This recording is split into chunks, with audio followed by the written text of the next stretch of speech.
For You Matin, édition du 2 mars 2023. Mesdames, Messieurs, bonjour, bienvenue à vous. C'est avec un plaisir incommensurable qu'on vous retrouve une nouvelle fois dans le cadre de votre matinale sur les antennes de For You Media Africa. Une destination au menu ce matin, Libreville au Gabon, où le président français Emmanuel Macron a donc officiellement entamé sa tournée africaine. Il est arrivé de ce côté ce 1er mars 2023. Logiquement, il a été accueilli par son homologue gabonais, le président Ali Bongo.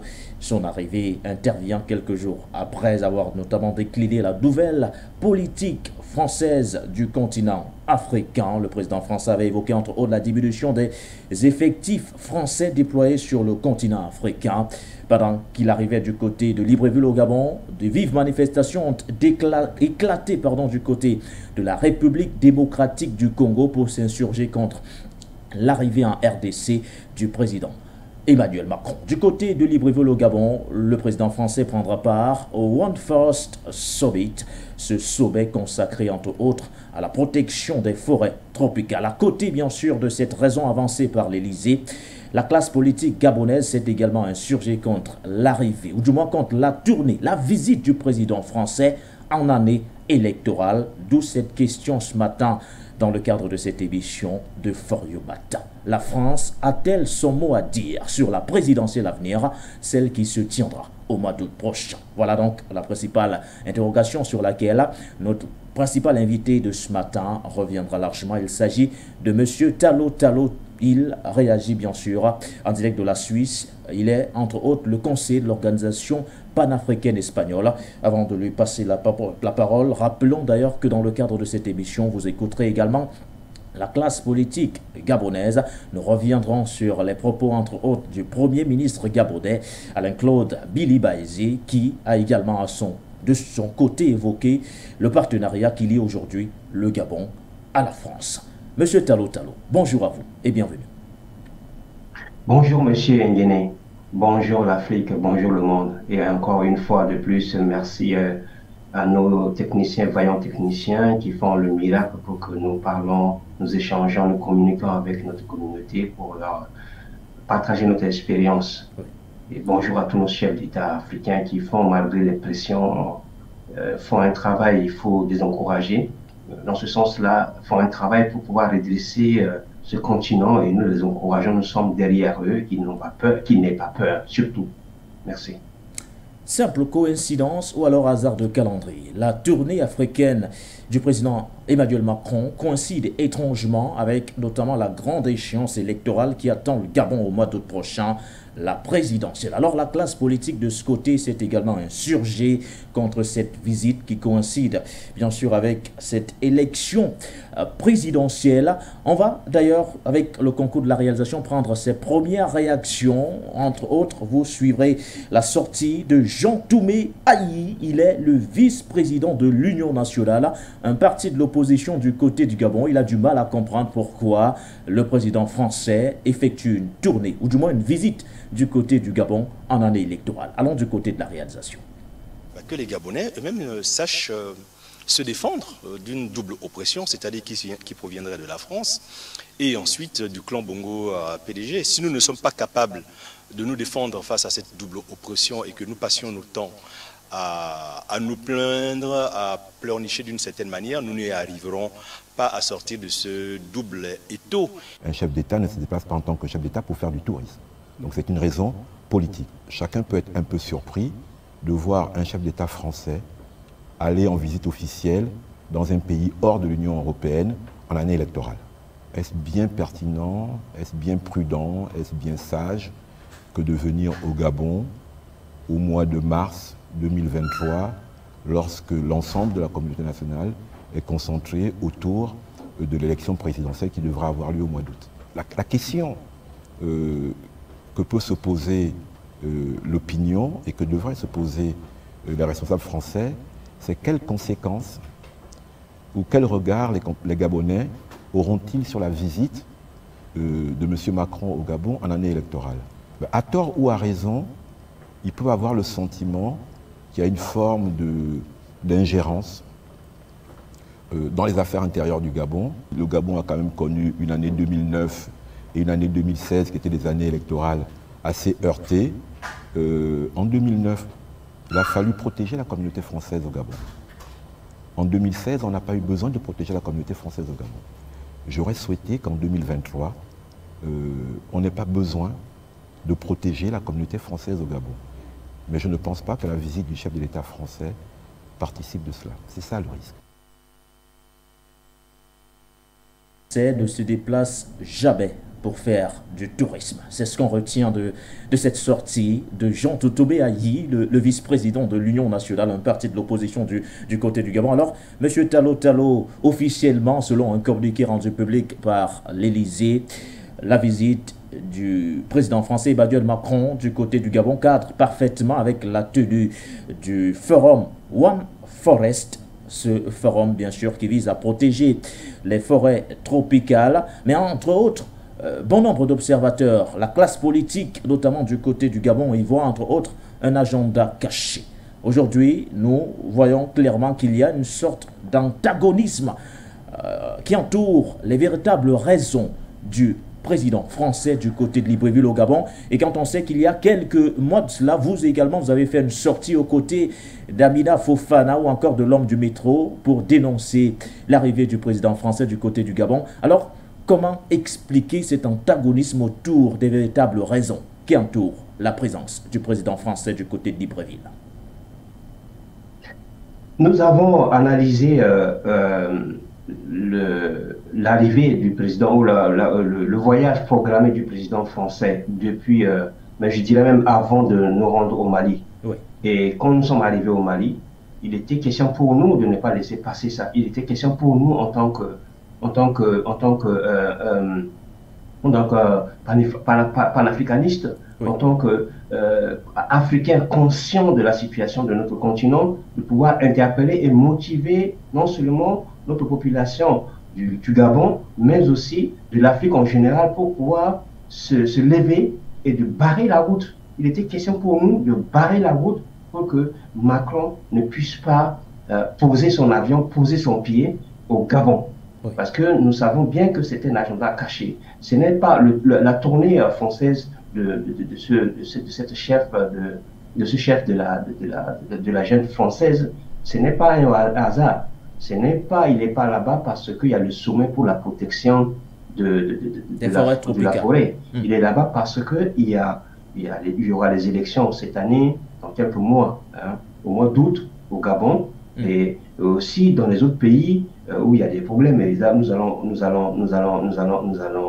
donner des détails par rapport à ça. Au Gabon particulièrement, on sait que le Gabon, c'est un pays, un riche pays qui a du pétrole, mais malheureusement, dont le pétrole ne profite toujours pas aux Gabonais. Oui.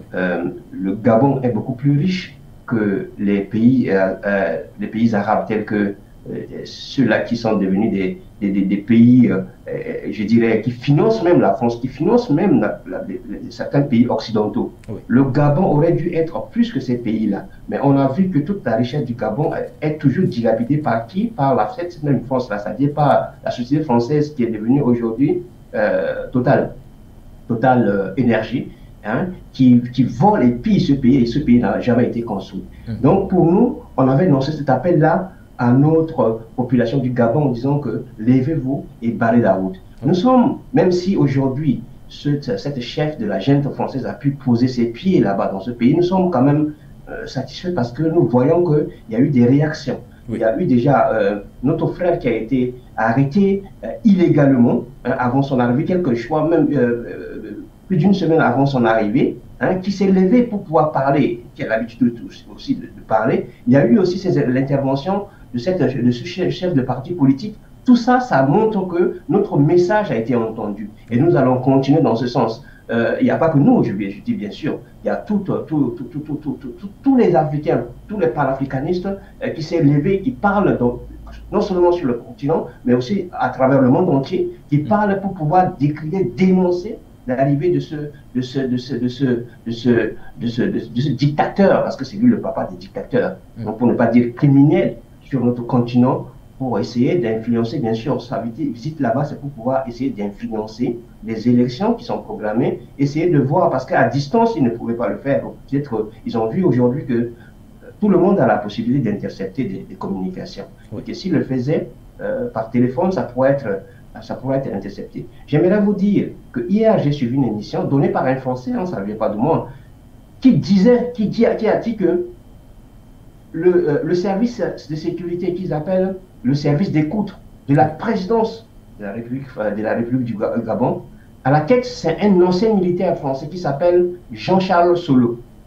Cela dit tout. Cela dit que le Gabon est encore entre les mains et encore plus encore de la France. Mais cela ne suffit pas, parce qu'il faut sa présence sur place pour pouvoir influencer et voir. Déjà, je pense qu'ils ont déjà programmé qui, pour eux, doit succéder à la famille, à Bongo, si ce n'est pas la famille qui va continuer, un autre, quelqu'un qui peut contrôler, qui pourra prendre la tête de ça. Et nous disons non. Nous disons à notre population du Gabon d'être très vigilants, parce que l'avenir, non seulement du Gabon est entre leurs mains, mais l'avenir de l'Afrique aussi est aussi entre leurs mains. Parce qu'à chaque fois que nous allons libérer une partie de l'Afrique, eh bien, ça contribue à la libération générale de toute l'Afrique. Monsieur Tallo, nous avons suivi la sortie, entre autres, de Jean Totomé Ayi, le vice-président de l'Union nationale du côté du Gabon. Cette fois, prenons la réaction du gouvernement gabonais. Que pense réellement le gouvernement gabonais de cette visite du président français? La parole a été donnée, entre autres, à son chef. On parle, entre autres, d'Alain-Claude Bilibaisi, le premier ministre gabonais qui a réagi. Il préfère mettre en avant le partenariat historique qui lie Libreville à Paris. Prenons cette réaction de Bilibaisi. Pour nous, il n'y a pas de relation privilégiée et le Gabon est ouvert à tous les partenariats. Nous avons compris surtout que M. Macron, qui est président élu par les Français, définit une politique qui concerne d'abord la France et les Français. L'Afrique étant le partenaire dans ce contexte-là. Et l'Afrique étant perçue, et je l'ai bien vu, à la fois comme une unicité, mais avec des différences, et qu'il a bien perçu. Nous nous retrouvons dans ce discours que nous donnons au Gabon depuis de longues années. Nous avons indiqué que pour nous, il n'y a pas de relation privilégiée et le Gabon est ouvert à tous les partenariats, mais qu'avec la France, nous avons une longue histoire, un parcours commun et que nous entendons transformer ce parcours en autant d'initiatives qui peuvent concerner les entreprises, les universitaires, les scientifiques, les sportifs, les hommes de lettres et de culture. Nous avons été heureux d'entendre le président Macron décliner sa feuille de route sur les mêmes thématiques que nous. Nous travaillons en partenaire avec la France. Si la France détermine une politique qui concerne ses bases militaires en Afrique, nous travaillons, nous discutons pour redimensionner. Pour ce qui nous concerne, nous voulons une montée en puissance des armées africaines et de l'armée gabonaise en particulier. Et si nous voulons renforcer cette coopération pour une meilleure formation de nos armées, meilleur équipement, nous sommes ouverts à cela. La réaction donc d'Alain-Claude Bilibaisi, le Premier ministre gabonais, qui préfère se focaliser ou du moins se concentrer sur l'aspect purement partenariat entre Libreville et Paris. Cependant, la classe politique, elle, maintient l'idée selon laquelle la France pourrait éventuellement s'ingérer dans les affaires intérieures du Gabon. Et parlant justement de ces affaires intérieures du Gabon, on met en avant, M. Tallo, la prochaine élection présidentielle qui se tiendra au mois d'août prochain. D'où cette question ce matin dans le cadre de cette émission de Fort Matin, la question d'ailleurs que je m'apprête à vous poser. La France a-t-elle son mot à dire sur la présidentielle à venir du côté du Gabon?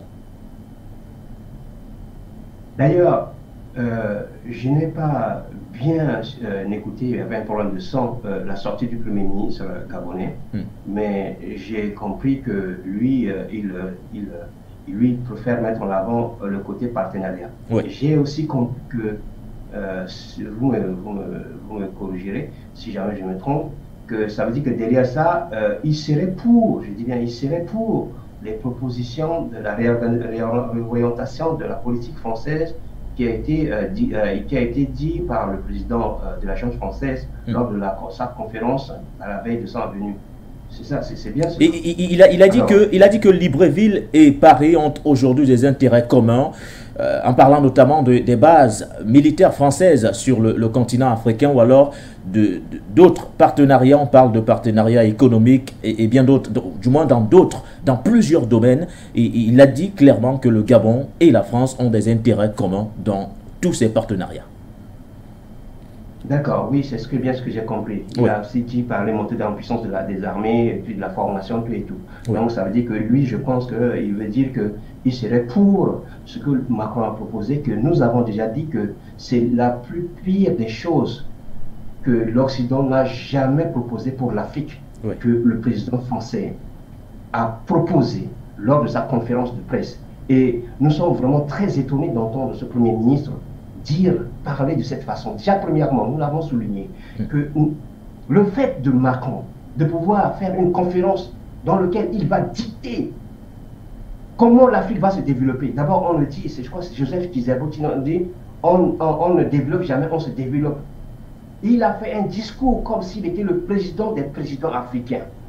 Un discours qui englobe tous les aspects, sécuritaires, politiques, économiques, culturels, un discours paternaliste. C'est-à-dire que c'est un discours pour montrer au monde que, regardez, l'Afrique, c'est nous qui contrôlons toujours.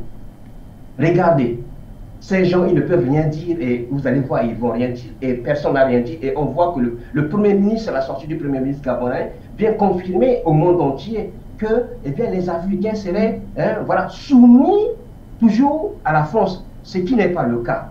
C'est un discours de honte, un discours d'humiliation du peuple noir.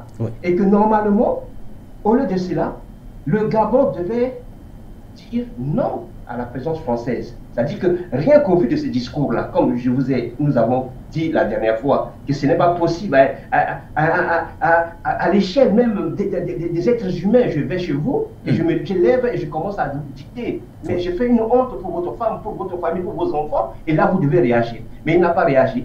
Et ça nous fait mal. Monsieur Tallo, sur la question concernant la présidentielle à venir du côté du Gabon, la France a-t-elle son mot à dire?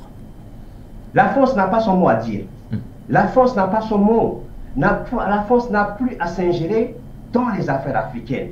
Nous l'avons dit et nous le disons toujours. Et pour que cela se manifeste, nous appelons le public. C'est pour cela que nous appelons la population gabonaise à sortir, puisqu'il est arrivé hier. Ils nous écoutent. Qu'ils sortent, qu'ils manifestent. Il y aura les médias. Je pense qu'il y a des médias panafricains qui sont là-bas. Je pense qu'il Forum Média est là-bas. Qu'ils sortent, qu'ils manifestent, qu'ils disent dégage l'armée française, dégage Macron. Et que le monde entier voit que ce président et le président de la junte française est vomi partout en Afrique. Il faut qu'il se lève, comme on le voit déjà. Et je pense que vous allez écouter cette question-là aussi. On le voit déjà en RDC où ils l'attendent là-bas. Ils n'ont plus leur mot. Ils ont détruit assez l'Afrique. Et en particulier ce pays Gabon-là. Le Gabon ne devait pas être dans cet état-là. Le Gabon devait être un pays extrêmement riche. Plus riche que ce qu'on voit le Dubaï, les Émirats Arabes Unis. Mais le Gabon, ils l'ont appauvri. Ils continuent de pomper le pétrole du Gabon. Vous voyez, comment est-ce qu'ils font pour tenir plus ou moins à encore avoir le prix, on va dire, encore tolérable du pétrole, de l'essence en France? Si ce n'est pas le pétrole du Gabon, du Congo, Brazzaville, d'autres pays qui continuent de voler. Tout ce que nous faisons, c'est pouvoir arrêter ce vol-là. Le président français, la France n'a plus son mot à dire. Et ça nous appartient. Il ne faut pas qu'on attende d'eux qu'eux, ils vont arrêter. Et ces gens, malheureusement, je peux vous dire, ils ne connaissent que la violence. Ils ne connaissent que la violence, le langage de la violence. La violence peut être verbale. C'est-à-dire que quand il te dit quelque chose, que tu vois que ça va contre toi, tu dois réagir. Et c'est ça que nous essayons, au travers de notre expérience en Occident, de plusieurs années, de dire aux autorités africaines que ne faites pas de la politique en disant que non, le chien aboie, la caravane passe. Regardez comment Poutine se comporte avec eux. Parce que s'il prononce un mot de travers, Poutine leur répond. Parce que Poutine sait que c'est comme ça que ça commence, avant d'arriver aux armes. Merci à vous, Monsieur Tallo Tallo. Je rappelle que vous êtes le conseiller de l'Organisation panafricaine espagnole. Vous voyagez ici en direct de la Suisse ce matin dans le cadre de cette émission de For You Matin. Très bonne journée. C'est déjà terminé. Merci. Merci. Voilà, Monsieur Tallo Tallo, pour votre perspective. On rappelle bien sûr que la tournée africaine du président français Emmanuel Macron se poursuit ce 2 mars 2023. Il prendra effectivement part donc au One Forest Summit, ce forum consacré entre autres à la protection des forêts tropicales.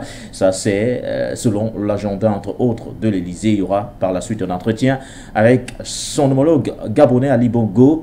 Par la suite, il mettra le cap du côté de l'Angola. Il y a également le Congo qui est prévu. À côté de cela, il y a la République démocratique du Congo où de vives contestations, du moins manifestations, ont éclaté ce 1er mars 2023 pour contester l'arrivée du président français accusé de soutenir le régime de Paul Kagame qui en retour apporte un soutien à la rébellion du M23 selon Kinshasa. Ces manifestations ont donc éclaté du côté de la République démocratique du Congo. Nous suivons de près cette tournée du président français et nous y reviendrons largement lors de nos prochaines sessions d'information. Votre matinale se poursuit avec notamment le concours de la grande équipe de la réalisation, le journal de l'économie, le journal d'Occident, voir le tout à l'image.